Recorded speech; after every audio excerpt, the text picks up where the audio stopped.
Gumagawa ng paraan sa email upang mawala ang kasikatan ni Sangre sa publiko. May inutusan siya para magpanggap bilang Sangre nito.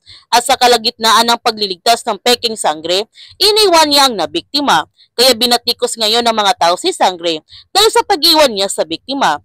Nagtagumpay nga si Emil sa pagsira sa magandang imahe ni Sangre. Pumunta ulit si Metena sa batis ng katotohanan para tanungin ulit ito kung sinong mas makapangyarihang nilalang dito sa Encantadia. Nagsinungaling naman ang batis ng katotohanan kay Metena at hindi niya sinabi ang tungkol kay Terra.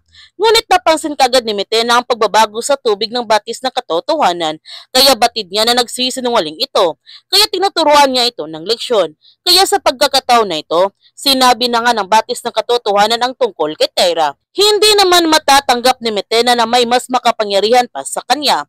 Kaya inutusan niya sina Olgana na hanapin nila sa mundo ng tao ang anak ni Danaya at iharap niya ito sa kanya. Nakaharap naman nila kagad si Terra nito. At habang tinutugis nila si Terra, dumating naman si Perena upang iligtas niya kanyang hadiah. Sa wakas, nagkatagpo na rin sina Perena at Terra at sabay nilang nilabanan sina Olgana nito. Kaya huwag natin palalapasin ang kapanapanabik ng mga tagpo sa Encantadia Chronicles Sangre. Kung bago ka pa channel ko, don't forget to like, subscribe, and click notification bell para palagi kang updated sa mga videos na upload ko. Thank you for watching and God bless to everyone!